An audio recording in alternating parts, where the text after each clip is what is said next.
क्या आप एस्ट्रोलॉजी में बिलीव करते हैं? आप में से बहुत से लोगों का जवाब होगा हाँ, और बहुत से लोगों का जवाब होगा नहीं। इसके अलावा कितने लोग कहेंगे कि ये सिर्फ बेवकूफ बनाने का धंधा है, एक ट्रिक है, माइंड गेम है। लेकिन सवाल ये है कि जब ये ट्रिक है, माइंड गेम है, तो क्या भृगु संहिता जो कि हिंदू ज्योतिषी का सबसे पहला ग्रंथ था, क्या वो झूठ है? या फिर ग्रह, नक्षत्र और आर्यभट्ट की एस्ट्रोनॉमी गलत है?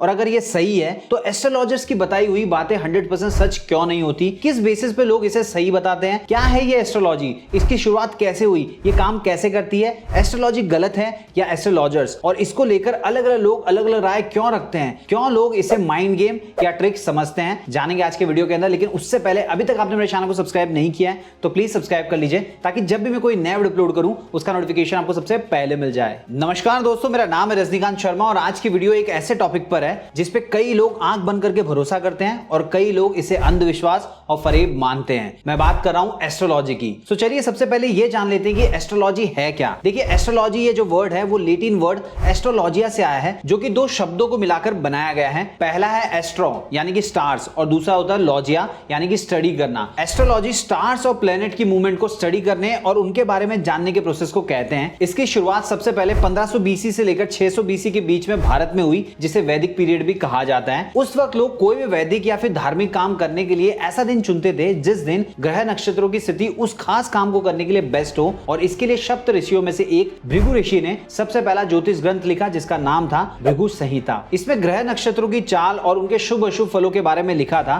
भृगु ऋषि प्रिडिक्टिव एस्ट्रोलॉजी के पहले कंपाइलर थे और भृगु संहिता में उन्होंने लगभग 5 लाख कुंडलियों को कंपाइल किया था और अलग अलग लोगों की लाइफ में होने वाली अलग अलग घटनाओं को इसमें लिखा था। उसके बाद में ग्रीक और पर्शियन लोगों ने इंडियन एस्ट्रोलॉजी को और ज्यादा डेवलप किया। ऐसा कहा जाता है कि मेसोपोटामिया में एस्ट्रोलॉजी को बहुत इंपॉर्टेंस दी जाती थी और एस्ट्रोलॉजी एंड एस्ट्रोनॉमी से जुड़ी कई सारी बुक्स वहां के बड़े बड़े ज्योतिषियों ने लिखी थी। इसके अलावा आर्यभट्ट को पहला ऐसा एस्ट्रोनॉमर और मैथमेटिशियन कहा जाता है जिन्होंने मैथमेटिक्स और एस्ट्रोनॉमी की मदद से एक संस्कृत एस्ट्रोनॉमिकल ग्रंथ लिखा जिसका नाम था आर्यभट्टीय। इसमें कल्प, मनवंतर, युग, महायुग, ग्रहों का साइज, पृथ्वी का आकार, दिन और रात का कारण और राशियों के उदय के बारे में सारी चीजें बहुत ही डिटेल में दी गई है। आर्यभट्ट ने ही सबसे पहले दुनिया के सामने ये बात सबूत के साथ पेश की थी कि धरती अपनी धुरी पर रहकर सूर्य के चक्कर लगाती है, जिसमें 365 दिन, 5 घंटे और 48 सेकंड लगते हैं। और इंडिया में आर्यभट्ट के साथ साथ कई बड़े एस्ट्रोनॉमर और एस्ट्रोलॉजर्स हुए, जैसे कि भास्कराचार्य, वराहमिहिर, लगध, ब्रह्मगुप्त, कणाद और भी कई सारे हुए थे जिन्होंने एस्ट्रोनॉमी को अपने अपने तरीके से दुनिया के सामने पेश किया। अब दोस्तों आप सोच रहे होंगे कि मैं एस्ट्रोनॉमी की बात क्यों कर रहा हूं। तो भले ही एस्ट्रोनॉमी और एस्ट्रोलॉजी अलग अलग है, लेकिन दोनों के सोर्सेस एक ही हैं, स्टार्स और प्लैनेट्स। जहां एस्ट्रोनॉमी गैलेक्सी के बारे में सब कुछ बताती है, तो वहीं एस्ट्रोलॉजी में उन प्लैनेट्स और स्टार्स के एक एक सेकंड के मूवमेंट से हमारी लाइफ में क्या प्रभाव पड़ते हैं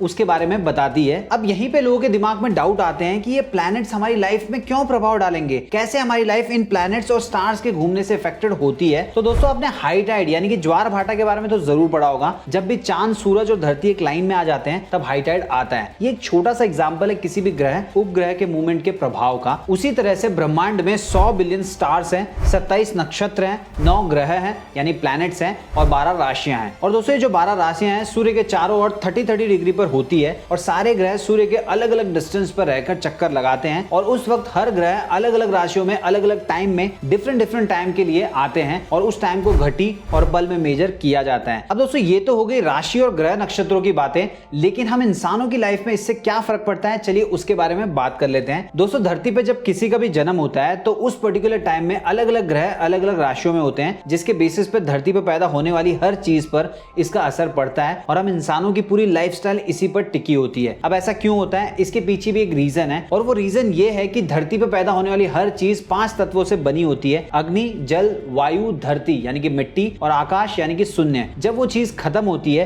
तो ये सभी तत्व अपने अपने अंश में चले जाते हैं। अब अगर आप सोच रहे होंगे कि ये 5 तत्व हमारे शरीर में कैसे रहते हैं, तो मैं आपको बता देता हूं। देखिए, अग्नि तत्व की वजह से हमारी बॉडी गर्म होती है। बॉडी में 70% पानी होता है, ये तो आप जानते होंगे। सांस हम हवा के थ्रू लेते हैं, धरती पर हम रहते हैं और इससे हमें हर चीज मिलती है। और आसमान यानी कि शून्य, जो किसी भी अंग के बीच में एम्प्टी स्पेस बनाता है। जैसे हमारी नसों के बीच में ब्लड सर्कुलेशन के लिए स्पेस होता है, हमारे ऑर्गन्स के बीच में स्पेस होता है, और भी जगह पे स्पेस जो होता है वो सिर्फ और सिर्फ आकाश तत्व की वजह से ही होता है। अब दोस्तों जब कोई इंसान मर जाता है तो ये सभी चीजें एक एक करके खत्म हो जाती है। सबसे पहले वायु यानी सांस खत्म हो जाती है, फिर बॉडी अकड़ने लगती है, फिर अग्नि यानी टेम्परेचर डाउन होने लगता है, उसके बाद में हमारी नसें ब्लॉक हो जाती है और कुछ ही टाइम में ब्लड सर्कुलेशन पूरी तरीके से बंद हो जाता है। फिर हमें दफना दिया या फिर जला दिया जाता है और राख बनकर बॉडी डीफॉर्म होकर धरती में मिल जाती है। अब दोस्तों क्योंकि ये पांचों तत्व पूरे ब्रह्मांड में हर लिविंग थिंग में है, इसलिए ब्रह्मांड में जो भी हलचल होती है उसका असर जीव पर पड़ता ही है, किसी पे नेगेटिव तो किसी पे पॉजिटिव। फर्क सिर्फ इतना होता है कि हम इंसान इन चीजों को पढ़ सकते हैं, इनके बारे में सोच सकते हैं, समझ सकते हैं, कैलकुलेशन कर सकते हैं, पर बाकी के जीव ऐसा नहीं कर सकते। ग्रहों और राशियों का प्रभाव धरती के हर हिस्से पे अलग अलग टाइम में अलग अलग तरीके से पड़ता है और इसीलिए जब किसी इंसान का जन्म होता है तो उसके date of birth, time of birth और प्लेस ऑफ बर्थ के हिसाब से उसकी पूरी लाइफस्टाइल तक को ट्रैक किया जा सकता है। इस चीज को अगर सिंपल तौर पे समझने की कोशिश की जाए तो जिस तरह धरती पर हर सेकंड में टाइम बदलता है और सुबह से दोपहर,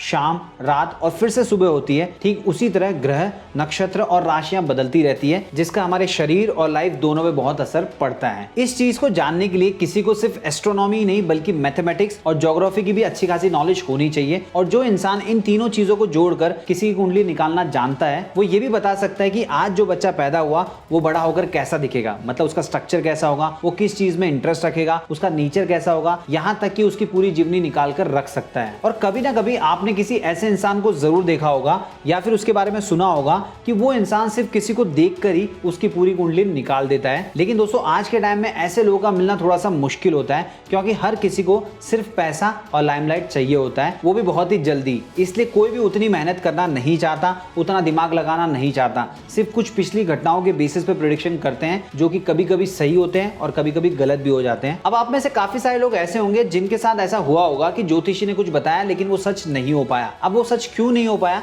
इसके पीछे दो कारण होते हैं। सबसे पहले फर्स्ट कारण के बारे में बात कर लेते हैं। देखिए जिस ज्योतिषी ने आपको बताया होगा वो प्रॉपर ज्योतिषी होगा ही नहीं, वो एक ठग होगा, उसने आपको ठग लिया होगा। देखिए आज के टाइम में मोस्टली ज्योतिषी वही काम करते हैं या करने के लिए कहते हैं जिससे उन्हें ज्यादा से ज्यादा अर्निंग हो सके। वो ना सिर्फ इंसान की लाइफ के बारे में बल्कि धरती, देश और शहर के बारे में भी प्रेडिक्शन करते हैं। फॉर एग्जाम्पल कई ज्योतिषियों ने यह प्रिडिक्ट किया था कि 2012 में धरती खत्म हो जाएगी और किसी ने प्रिडिक्ट किया था कि किसी पर्टिकुलर कंपनी के शेयर्स आसमान छुएंगे, लेकिन वो प्रेडिक्शन रॉन्ग निकला क्योंकि जहां पहले केस में धरती की एज किसी को पता ही नहीं है, धरती कब पैदा हुई ये भी किसी को पता नहीं, तो उसके बारे में प्रेडिक्शन कैसे किया जा सकता है। और दूसरे केस में शेयर्स जो होते हैं वो लिविंग थिंग है ही नहीं, तो शेयर मार्केट के जो एक्सपर्ट्स होते हैं वही प्रेडिक्शन नहीं कर पाते, तो ज्योतिषी क्या प्रेडिक्शन करेंगे। देखिए दोस्तों एस्ट्रोलॉजी में प्रेडिक्शन सिर्फ उन्हीं लिविंग थिंग्स के लिए सही साबित हो सकता है जिनकी बर्थ डिटेल्स पूरी तरीके से अवेलेबल हो, ताकि ये पता लगाया जा सके कि बर्थ के टाइम पे ग्रहों और राशियों की क्या स्थिति थी और उसके बाद में ही उस पर्टिकुलर इंसान के लिए प्रेडिक्शन किया जा सकता है। अब दोस्तों ये जो एस्ट्रोलॉजर्स होते हैं वो आम लोगों के बीच में अपना भरोसा कैसे बनाते हैं, चलिए वो भी मैं आपको बता देता हूँ। देखिए सबसे पहले तो वो आपकी एक्सपेक्टेशन के अकॉर्डिंग चीजें बताते हैं जिससे आप खुश हो जाएं और उन्हें पैसे दे दें। जैसे आपको वो बोलेंगे कि आप दिल के बहुत साफ हैं, किसी का बुरा नहीं सोचते हैं, लेकिन फिर भी लोग आपके साथ धोखा ही करते हैं। अब ऐसे में 99% लोगों को ये बात खुद से जुड़ी हुई लगेगी क्योंकि हर कोई खुद को सबसे बेस्ट चीज समझता है। इसके अलावा वो आपको ये भी कहते हैं कि आप मेहनत तो बहुत करते हैं लेकिन उसका आपको पूरा फल नहीं मिल पाता, मतलब आप जितना डिजर्व करते हैं कभी भी आपको उतना मिलता नहीं है। अब आप खुद समझ गए होंगे ये बात भी सबके लिए लागू करती है। हर इंसान मेहनत करता है और वो जितनी मेहनत करता है उससे ज्यादा एक्सपेक्ट करता है, उससे ज्यादा उसको रिवॉर्ड चाहिए होता है और जितना भी उसको रिवॉर्ड मिलता है वो उसकी एक्सपेक्टेशन से कम ही होता है। इसीलिए हर इंसान को लगता है कि मैं जितनी मेहनत करता हूं उतना फल मुझे कभी मिलता नहीं है। और ऐसी ही कई प्रकार की और भी बातें बोलते हैं। उसके बाद में आपको उन पे यकीन आ जाता है, आपको लगता है कि ये जो ज्योतिषी है इसको तो मेरे बारे में सब कुछ पता है, आप उसकी बातों पे ट्रस्ट करने लगते हैं और वो जितने भी पैसे मांगते हैं उतने उनको दे देते हैं। तो दोस्तों मैं आपको यही कहूंगा, आपको ऐसे एस्ट्रोलॉजर से बच के रहना चाहिए। चलिए अब बात कर लेते हैं दूसरी चीज के बारे में और वो है मेहनत और कोशिश। दोस्तों ये चीज मैं आपको एक एग्जांपल के थ्रू समझाने की कोशिश करता हूं। जैसे मान लीजिए दो लड़के हैं, एक राम और दूसरा श्याम। राम जो है वो रिच फैमिली से बिलोंग करता है, उसके जो पिताजी हैं बड़े बिजनेसमैन हैं।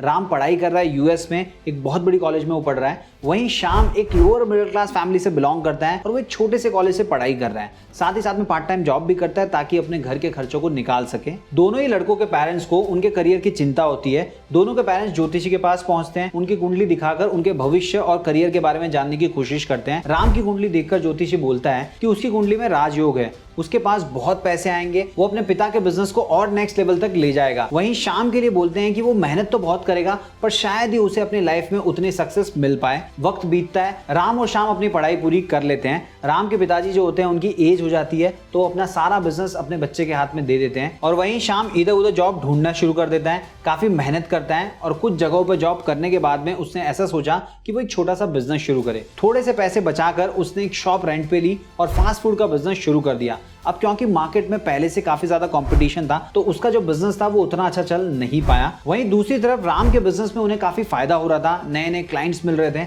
वहीं श्याम ने सोचा ऐसा तो नहीं चलेगा, अगर मार्केट में सर्वाइव करना है तो कुछ अलग करना पड़ेगा। उसके बाद में उसने मार्केट में एनालाइज करने की कोशिश की कि कौन सी चीज है जो नहीं बिक रही है। तो उसको फाइंड आउट हुआ कि कुछ ऐसे डिशेस हैं जो उस पर्टिकुलर एरिया में कोई भी बना नहीं रहा है। तो उसने उन डिशेस को डेवलप करने में अपने पूरे पैसे लगा दिए और उसके बाद में उनको अपनी दुकान के अंदर लॉन्च किया। इनिशियली तो उसे कोई खास रिस्पांस नहीं मिला, लेकिन धीरे धीरे लोगों को वो डिश काफी ज्यादा पसंद आने लगी और उसके बाद में उसका बिजनेस तेजी से ग्रो करने लगा। वहीं दूसरी तरफ राम ये सोचकर बैठा था कि उसकी कुंडली में तो राजयोग है तो उसे ज्यादा मेहनत करने की जरूरत नहीं है, उसके पास तो एम्प्लॉयज भी हैं, वो काम करेंगे। सो उसने बिजनेस से ध्यान हटाकर अपने सारे पैसे अय्याशियों में लगाने शुरू कर दिए और एक टाइम ऐसा आया कि बिजनेस में आने वाले प्रॉफिट का ज्यादातर हिस्सा वो अपनी पार्टियों और बाकी के अनाप शनाप कामों में खर्च करने लगा और उसका बिजनेस धीरे धीरे डूबने की कगार पर आ गया। यानी दोस्तों राम और श्याम दोनों के केसेस में ज्योतिषी का जो प्रेडिक्शन था वो गलत निकला, क्योंकि राम के पास पहले से बहुत ज्यादा पैसे थे। आप यूं समझ सकते हैं उसके पास पहले से राजयोग था, लेकिन मेहनत ना करने की वजह से जो भी उसके पास था धीरे धीरे वो सब छिनता गया। वहीं अगर हम बात करें श्याम की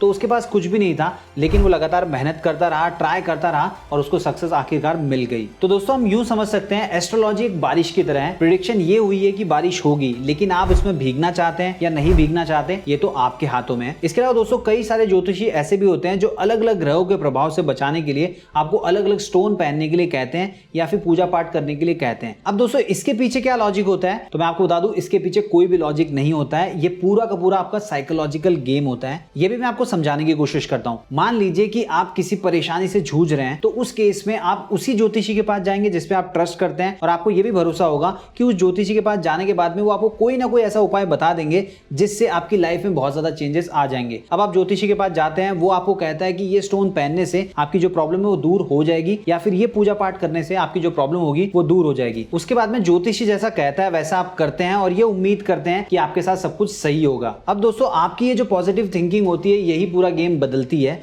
और धीरे धीरे चीजें बदलने लग जाती है और आपकी जो परेशानी थी वो भी आपकी लाइफ से दूर होने लग जाती है। उसके बाद में आपको ये लगता है कि आपने जो स्टोन पहना था या पूजा पाठ कराई थी उसकी वजह से आपकी परेशानी खत्म हो गई, लेकिन दोस्तों एक्चुअल में वो उसकी वजह से खत्म नहीं हुई, वो खत्म हुई आपके साइकोलॉजिकल रीजन की वजह से। आपका जो पॉजिटिव बिलीफ सिस्टम था कि अब आपकी जो परेशानी है वो जल्दी खत्म हो जाएगी, उसी वजह से वो परेशानी खत्म हो गई। ठीक वैसे ही जैसे 3 इडियट फिल्म में ऑल इज वेल बोलने पर होता है। तो दोस्तों कहने का मतलब ये है कि ठीक है आप ज्योतिषी पे भरोसा करते हैं, कीजिए, लेकिन उसके साथ साथ आपको खुद भी मेहनत करनी पड़ती है और साथ ही साथ में पॉजिटिव रहने की भी जरूरत होती है, नहीं तो कभी ना कभी आपका जो भरोसा है वो ज्योतिषी के ऊपर से उठने ही वाला है। और दोस्तों रही बात ज्योतिष सच है या फिर झूठ है, इसके बारे में मैं आपको ऑलरेडी बता ही चुका हूं। इंडिया से ही एस्ट्रोलॉजी का जन्म हुआ है और दुनिया भर में फैला है। ये हमारी धरोहर है और इसे बचाने की जरूरत है। साथ ही नकली जो एस्ट्रोलॉजर्स होते हैं उनसे बचने की भी जरूरत है, नहीं तो एस्ट्रोलॉजी का हाल योगा जैसा हो जाएगा, जिसका ओरिजिन तो इंडिया में हुआ लेकिन यहाँ के लोगों ने ज्यादा ध्यान नहीं दिया, जिसकी वजह से यहाँ पे उसकी पॉपुलैरिटी खत्म हो गई। लेकिन विदेशों ने इसे काफी पसंद किया